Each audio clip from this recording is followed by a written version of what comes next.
Welcome to another Insider Special Report. It's time for Keys to the Game. I'm Jared Johnson. I have a special guest this week.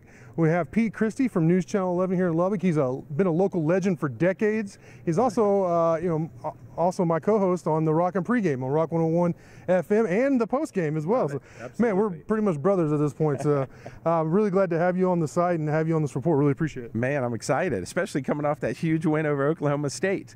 Man, they look good, didn't they? I know you and I talked about a lot in the postgame, but not really, almost nothing to complain about there. It's just a great performance. You know, easily, in my opinion, the best in Texas Tech's history under Cliff Kingsbury. Man, I agree with you. I mean, it's just a phenomenal showing. Alan Bowman has been nothing less than spectacular. He did have 2 interceptions, but kept his poise and really moved the offense. And then how about the defense? I mean, holding them to 0 points in the second half, less than 100 yards, outstanding.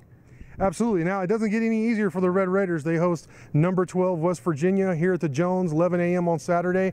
What's your key to the game? What does Texas Tech have to do in order to spring, the 3rd upset in a row on the season? Yeah, absolutely. Well, first off, I mean, you got to protect the home house. That's something this team has not done under Cliff Kingsbury. They went 0-4 in the Big 12 at home last year, 1-7 in the last 2 years. Their only win was September 29th, 2016 at home against Kansas. Yeah. But you go even deeper. In his 5 years, Cliff Kingsbury and the Red Raiders in home Big 12 games are just 6-14. Wow. Got to get it done. Well, just like the win last week against Oklahoma State was a signature win, this would be a signature home win. There's been actually a lot of good road wins in the Kingsbury era. At Fayetteville, Austin twice, of course, but TCU? Yeah, TCU. Yeah. If you can get a signature home win against West Virginia here, I mean, geez. I mean, get on the hype train. This thing will be rolling.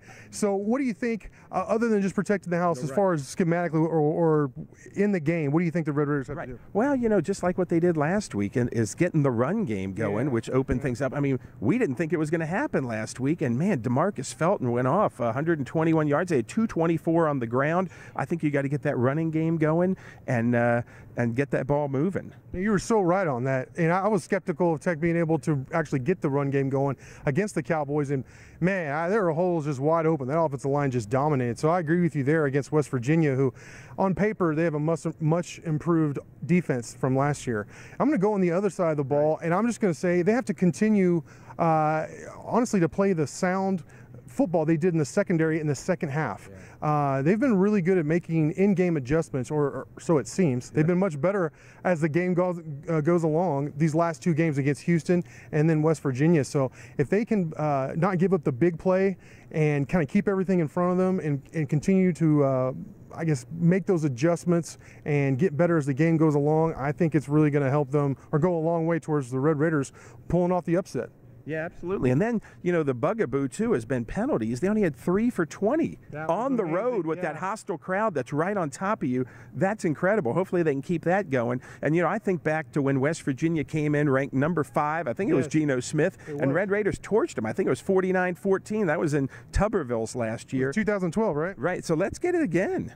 That would be amazing. That was an awesome game just all the way around, because they came in with a lot of hype behind them, and man, Tech just torched them. So maybe it'll be another repeat performance. But hey, Pete, thank you so much for joining us. Great stuff from you. Thanks. Absolutely. Let's see what happens on Saturday. We're excited. Thank you all for watching, and until next time.